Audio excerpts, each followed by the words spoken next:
Jamhuri ya Muungano wa Tanzania. Baada ya shukrani kubwa kwa Mungu, nitumie fursa hii kuwapongeza viongozi wote mlio hapa leo.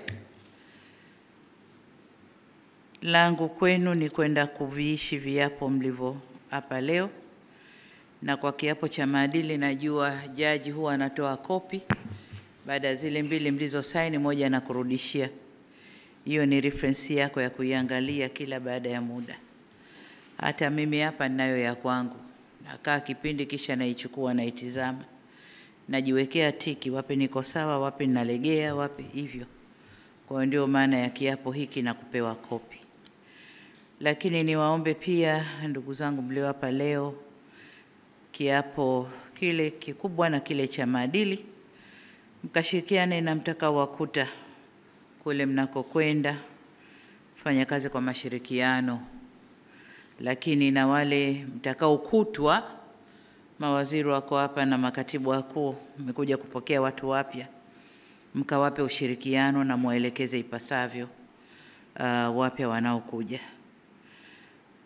Kwa upande wa maelekezo mahsusi, Dr. Nagu, hongera. Tumekuweka nafasi hii. Katu, ni majukumu makubwa kuliko uliokuwa nayo. Najua ulikuwa na majukumu makubwa, lakini haya ni makubwa zaidi. Kwa hiyo, nadhani kwa kipindi kichache nilichokuweka nje kidogo ya majukumu, ingawa ulikuwa unaendelea na majukumu yako ya kawaida, utakuwa umesoma somo na kwamba utakwenda kutekeleza vyema majukumu yako hapa kama kiapo ulichokula hapa. Nikwambie tu kwamba unakwenda kuwa naibu katibu mkuu ndani ya TAMISEMI masuala ya afya. Ni Tanzania nzima ndani ya tawala za mikoa na serikali za mitaa. Kama unavyojua kuna ongezeko kubwa sana toka mwaka 2020 hadi leo. Ongezeko kubwa la zahanati, ongezeko kubwa la vituo vya afya kwenye makata, hospitali za wilaya na zile hospitali kubwa za mikoa na za rufaa sio za kwako na za mikoa, lakini huku chini kwenye maeneo yako kuna ongezeko kubwa. Lakini pia serikali imefanya kazi kubwa kupeleka vifaa tiba, vitendanishi, wataalamu na mambo kama hayo, na tunaendelea kupeleka. Tunajua bado kuna changamoto, lakini tunakutaka ukayasimamie vyema. Tunaendelea na shughuli za ukarabati wa hospitali kongwe za zamani, ambazo nazo tunataka zifanane na wenziwe ambao tumewajenga hivi karibuni na kuzipatia vifaa, na vyenyewe hizo kongwe tunataka kuzileta katika kiwango hicho hicho. Lengo letu ni kuhakikisha kwamba afya ya msingi inaboreshwa na tunasogeza huduma karibu zaidi na wananchi. Kwa hiyo una kazi kubwa, naomba nenda kasimamie na tuone sasa kazi yako inavyoendelea, lakini kubwa zaidi kuwajibika kwako kwa wananchi kule chini. Kasimame vyema, kwa sababu nafasi yako hiyo kuna kushirikiana na wanasiasa, hasa wabunge na madiwani, na wenyewe wana changamoto zao. Bunge yuko hapa anajua. Kwa hiyo nenda kasimame vyema, shirikiana nao vyema katika kutatua changamoto wanazozileta. Linalowezekana ambaye tunaweza tutafanya, nenda kaone, kawatembelee. Lisilowezekana wape sababu ya maana kwa nini hilo haliwezekani. Lakini jitahidi kutafuta ufumbuzi wa shida za wananchi kule chini, na mkaondoe urasimu usio na tija kwa michakato ya manunuzi, na kajitahidini kuzingatia sheria. Hayo ni majukumu makubwa zaidi, Dr. Nagu, na ni imani yangu kwamba utakwenda kuyasimamia ipasavyo. Kama Grace aliweza, na wewe utaweza, na imani hiyo. Dr. Fred Matola Msemwa, katibu mtendaji wa Tume ya Mipango, wewe ni mtu wa Mungu. Nilikuona ukiwajibika vyema kanisani. Na nilipokuona kule nikajiuliza, nimemwona wapi huyu mtu? Kumbe nilishakuteua kwenye hii nafasi. Kwa hiyo nenda kasimame vyema. Kwa imani yangu ni kwamba unafaa na unatosha, kutokana na kuwa umefanya kazi kwenye mashirika ya kibiashara na ya umma, una uzoefu wa kutosha. Nimekuwekea naibu katibu mtendaji mzuri, mwenyewe namuita my giraffe. Nimemsacrifice, nimekuletea. Nyinyi wawili mnaweza kufanya kazi vizuri sana. Blandina ni mzoefu, ana uzoefu wa taasisi za nje, marepoa huko kwenye research za kiuchumi, lakini pia ana uzoefu aliopata ndani ya ofisi ya Rais. Miaka mingapi Blandina? 4. Ndani ya miaka 4. Sasa ameiva, anaweza kufanya kazi vizuri ya taifa kwenye nafasi hii ya naibu katibu mtendaji wa tume. Naomba mkashirikiane. Watanzania wana imani kubwa na tume hii. Na tume hii, na nyinyi mmeingia kwenye kipindi hiki muhimu ambako waziri anakuongozeni katika uandikaji wa dira yetu ya miaka 25 ijayo ya taifa hili. Waziri ameongoza vyema, dira iko hatua za mwisho, utekelezaji utawategemea nyinyi. Kwa hiyo naomba muende mkasimame vizuri. Ni kipindi hiki kizito na kigumu ambacho mmeingia, lakini imani yangu kwamba mnaweza mkafanya vizuri. Lakini vile vile kuna miradi mikubwa ya kitaifa ambayo inataka coordination ya tume. Lakini uratibu wa miradi kwa ujumla ndani ya taifa letu ni kazi yenu, tume ya mipango. Na ndio maana imeitwa tume ya mipango. Kwa hiyo ndani ya wizara yenu kuna mipango na uwekezaji. Uwekezaji watakuwa wanapokea miradi mbalimbali, lakini nyinyi tume kazi yenu kuratibu na kuhakikisha kila mradi unaokuja kitaifa umekaa pahali pake, unatekelezwa ulivyo au vilivyo kama tulivyokubaliana kwenye mikataba yetu na huo mradi.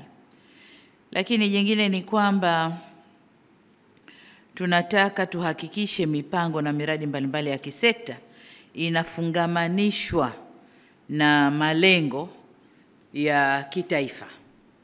Kwa hiyo sio tu dumping ya miradi, lakini ile miradi ifungamanishwe na malengo ya kitaifa. Kwa hiyo niombe sana mkakae vizuri huko, mkashirikiane na wizara, lakini nyinyi tume ndio tunasema nini, sukani, ndio mnyororo utakaoendesha wizara. Mnyororo wenu ukitoka meno, wizara haitakwenda vizuri.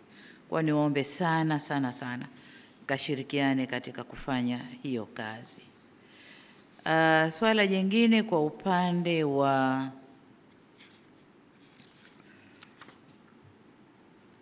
Dr. Blandina alisha kuzungumza, na ni imani yangu hutokwenda kumwangusha mama huko nakokwenda. Kama nilivyokulea ndivyo utakavyokwenda kufanya kazi. Hiyo ni imani yangu.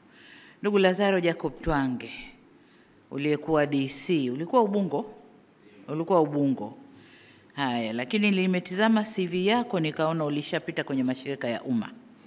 Na unajua mashirika ya umma yanavyoendeshwa. Nimekupeleka kwenye shirika ambalo ni security ya nchi yetu. Na hii ni baada ya mchujo mkubwa. Kuangalia loyalty, kuangalia uwajibikaji, experience na mambo yote. Umeibuka kwamba unaweza kushika shirika hili. Shirika hili kama nilivyokuambia ni security ya nchi, kwa sababu umeme ndani ya nchi yetu ndio kila kitu.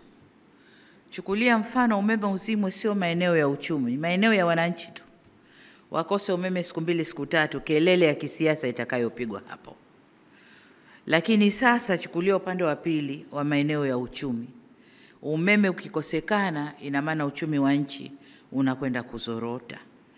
Tumefanya jitihada kubwa kama serikali ya kuweka uzalishaji wa umeme kwenye vyanzo kadhaa.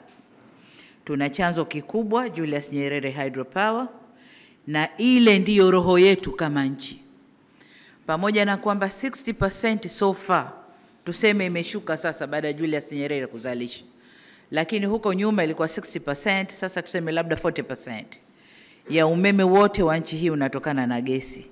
Kwa hiyo 60% utatokana sasa na vyanzo vingine baada ya Julius Nyerere kuanza kazi. ni kuombe sana, tuna umeme wa kutosha. Chalinze pale tunaingiza umeme wa kutosha. Tatizo tulilonalo ni transmission, kwenda kupeleka kaskazini na huko wanaita nini, sijui nyanda za juu kusini, sijui magharibi ya nchi. Miradi hiyo ipo, lakini kukuwa na kusuasua kukubwa kwa kuanzwa kwa miradi hiyo. Kaangalie na uhakikishe transmission inafanyika, kupeleka umeme kutoka kwenye grid sehemu hizo. Kuna vyanzo vidogo vidogo vinavyotoa umeme maeneo kadhaa ya Tanzania, na yenyewe ukayatupie jicho vizuri. TANESCO kama nilivyosema ni security ya nchi yetu, na umeme ndio security ya nchi yetu. Lakini tuna ongezeko la uwekezaji ndani ya nchi. Wote hawa viwanda vinataka umeme, na si tu kupata umeme, lakini reliable. Wahakikishe saa zote umeme upo, wanazalisha wanavyotaka, kiwango wanachokitaka, ili waweze kufanya uzalishaji na waweze kukuza uchumi wetu. Kwa hiyo una kazi kubwa ndugu yangu, lakini tunapokwenda mbele tunaangalia renewable sources of energy. Ni kazi ya wizara kisera, lakini ni kazi yako katika utekelezaji. Kwa hiyo other renewable sources of energy, mara nyingi sijui tunaita nishati jadidifu. Tunashughulika na sola, jua, upepo na mambo mengine. Lakini ndani ya nchi yetu Mungu ametubariki uranium. Kwa muda mrefu sana tuliaminishwa kwamba kutengeneza umeme wa uranium ni hatari. Lakini nchi zinazoendelea wanatumia, na ndio source kubwa ya umeme wao. Sisi tuna raw material hapa ndani, wanatuambia hatari, ili wachote wapeleke kwao wakatengeneze umeme kwao. Sasa pamoja na wizara ni vyema kusimamia mradi wetu ule wa uranium kule Tunduru, kwamba sasa wale wawekezaji waanze kazi na tufaidike na rasilimali ile nchini, na kama wanataka kuchukua nje wachukue, lakini kwanza tufaidike ndani ya nchi. Tunategemea kuna matani mengi tu. Estimates za sasa hivi kama tani 58,500 za uranium zimelala pale. Nadhani wakianza kuchimba na wakiendelea kufanya discoveries kwenye eneo lile wanaweza wakapata nyingi zaidi. Huu mradi uende na tuanze. Umeme wa nyuklia kama wao wanautumia, tunaweza tukautumia na tukawa na umeme wa kututosha nchini, lakini na kuuza nchi jirani kama tunavyotaka kuuza sasa kwa Zambia, lakini nasi tunanunua kutoka Ethiopia. Sasa tukijitosheleza hatutakwenda kununua. Tumefanya jitihada kubwa kupeleka umeme vijijini. Ilani ilituambia by 2025 vijiji vyote viwe vimepata, na sasa vijiji vyote 12,318 vina umeme. Tunakwenda kwenye vitongoji.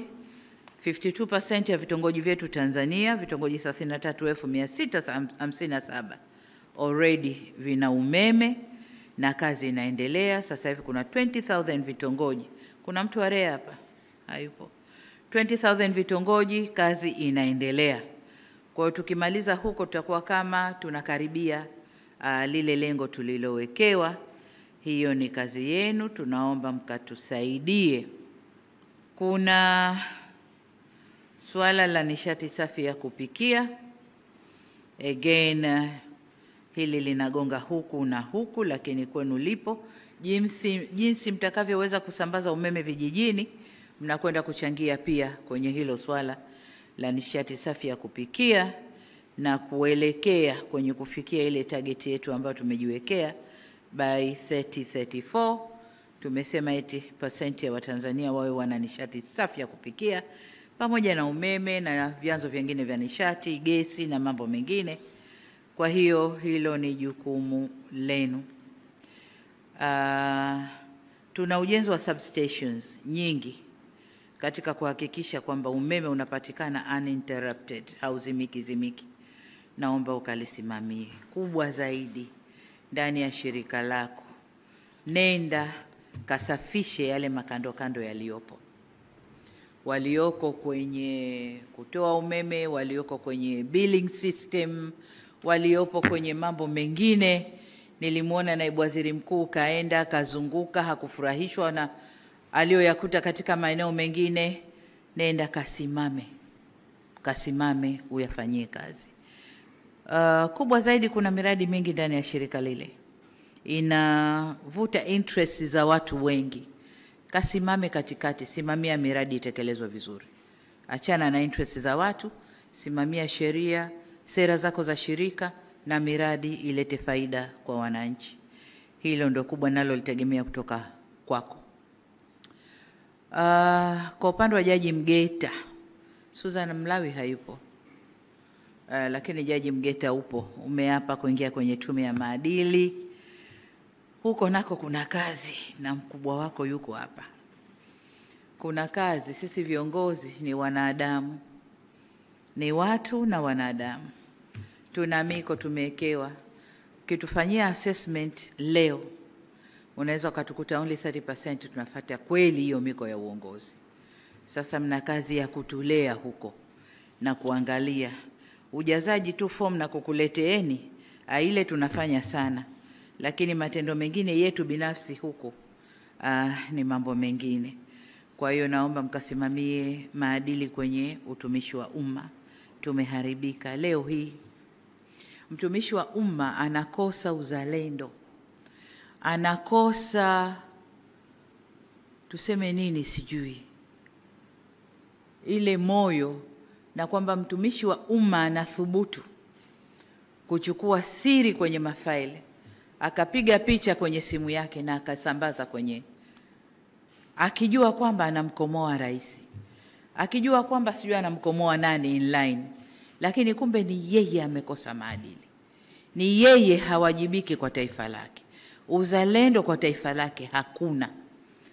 Kwa hiyo hayo ni mambo ambayo yapo. Hilo ni moja, lakini kuna mengi ndani ya utumishi wa umma. Katusaidieni, kwa sababu utumishi wa umma ndio engine ya uendeshaji wa nchi hii. Kwa hiyo katusaidieni viongozi kuwa na nini. Lakini kuna mradi ambao mmeuanzisha nami umenifurahisha, wa kuanza kuwajenga watoto huku na maadili ya umma, whether kupitia mashuleni au wapi. Lakini nimesoma somewhere kwamba tume sasa inataka kuanza kujenga maadili kwa vijana, aidha walioko universities au sekondari, lakini wakuwe na yale maadili. Itatusaidia sana, sababu Waarabu wanasema nakshi. Unajua nakshi? Ile michoro ile mapambo unayoyachora kwenye jabali yanakaa zaidi, lakini ukiyachora kwenye mchanga upepo ukipita Sasa watoto ni majabali yetu, yanakuja. Kwa hiyo mkijenga akili zile, mkizianza sasa hivi, zitakaa vizuri kuliko sisi wakubwa. Jitu lishapotoka huko nje, unaliteua, unaliweka, linakwenda na imani yake ile ile. Nikifika watanijua, baada ya miaka miwili mimi nataka niwe somebody, nionekane, badala ya kutumikia nchi anajitumikia mwenyewe. Kwa hiyo nendeni katukumbusheni maadili yetu yakoje. Basi nihitimishe kwa kuwataka wateule wote mkafanye kazi kuendana na viapo vyenu mlivyo hapa leo, mkawatumikie Watanzania kwa uadilifu na kwa uwezo wenu wote. Taifa hili ni letu, wawajibikaji wa kulijenga taifa hili ni sisi. Mlio hapa, tuliopo na waliopo ni sisi na hakuna mwingine. Na kwa sababu ya uzuri na madhubuti wa taifa letu, mnaona yanayotokea leo. Kwamba nchi, watu kutoka kwingine wanataka kuja kuvuruga huku ndani. Sasa hii kazi ya kulinda hilo sio yangu peke yangu, wala sio vyombo vya ulinzi na usalama peke yao, ni sote. Ni sote, kwa sababu wakikosa huku watapita huko, kupita mawizara, mashirika yetu, nani watataka kuingia huko kuvuruga. Naomba mkalinde taifa lenu. Hii ndio rasilimali yetu tulioachiwa, hatuna nyingine. Nendeni kailindeni. Baada ya kusema hayo, niwashukuru sana sana sana na niwatakie kazi njema. Asanteni sana.